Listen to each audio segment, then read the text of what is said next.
तुम्हें ठोकर लग जाए, तुम्हारे 2, 4, 10 दिन में वो दर्द चला जाएगा और मन की पीड़ा तुम्हारी जन्मों जन्मांतरों तक नहीं जाएगी।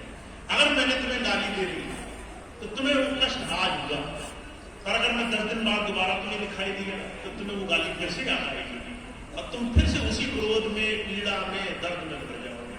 अगर मैं तुम्हें 2 महीने बाद दिखाई दिया तुम्हें फिर वो गाली याद आएगी कि अरे सामने वाले ने जो गाली दी थी, तुम फिर से उतने ही गुस्से में पहुंचोगे, उतनी ही पीड़ा फिर सहोगे। अगर 1 साल बाद में तुम्हें दिखाई दिया, तुम्हें फिर मेरा चेहरा देखते ही वो गाली याद आएगी कि नहीं आएगी? हम मन से, संसार से इतने बंधे हैं जिसकी हम कल्पना नहीं कर सकते। इसीलिए कबीर साहब कहा करते थे, असली दोष तुम्हारे संसार से बंधे रहने में है, प्रभु की भक्ति में नहीं है।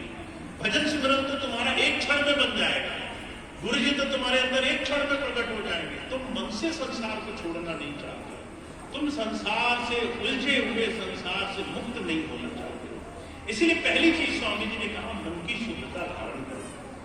महात्मा बुद्ध थे, महात्माओं ने, संतों ने अपने जीवन का आधार दिया है। जब आप किसी संत को देखते हैं ना, तो संत आपको अपने जीवन में से, अपने आचरण में से कुछ सिखाना चाहता है। वो कहता है तुम दुनिया जैसे मत बनो, मुझ जैसे बनो। मैंने संसार को देखा, लोगों ने मुझे बुरा बोला, वो बातें मेरे लिए कोई मतलब नहीं थी।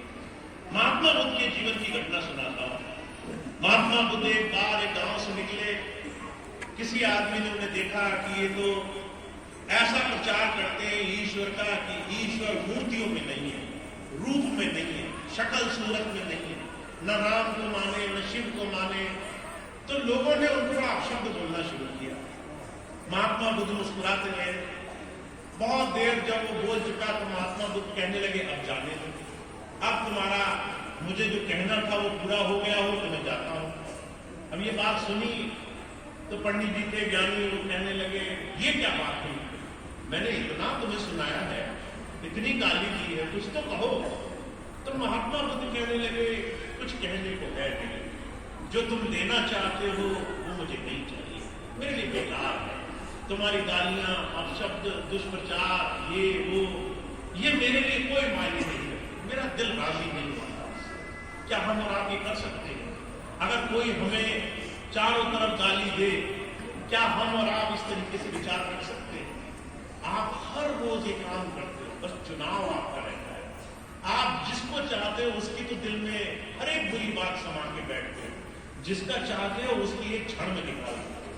आप हमसे पूछोगे भैया जी कैसे? तो मैं आपको उदाहरण देता हूँ। अभी कुछ दिन पहले मुझे बहन जी मिली, कहने लगी भैया जी एक पागल व्यक्ति दरवाजे पर रोज आता है, बाल बिखरे, मिट्टी लगी, शरीर से बड़ा गंदा, मैला कुचैला, देख करके बड़ा उसके ऊपर हमें जो है अंदर से भाव आता है कि हे प्रभु इसको कुछ दया करो। वो जब आता है तो दरवाजे पे आके खूब गाली निकालता है। अगर रोटी दे दो तो ताना मारे, अगर पानी दे दो तो ताना मारे, अगर कुछ उसको अच्छा खिलाओ तो बुरा बोले। हम अच्छा करते हैं और वो हमें गालियां सुनाता है, पर हम जो है उसको देखते हैं तो मन में सिर्फ दया आती है। हम कहते हैं बेचारा पागल है, हमारे कद से नीचे है, हम जहां हैं ये वहां नहीं है, इसको बहुत तकलीफ है। हम सिर्फ उसके लिए दया रखते हैं। रोज उसको देखते हैं, वो हमें गाली सुनाता है, हम उसे भोजन कराते हैं, और फिर भी हम उसके लिए प्रार्थना करते हैं कि हे प्रभु इसको सद्बुद्धि मिल जाए, किसी दिन अच्छा हो जाए।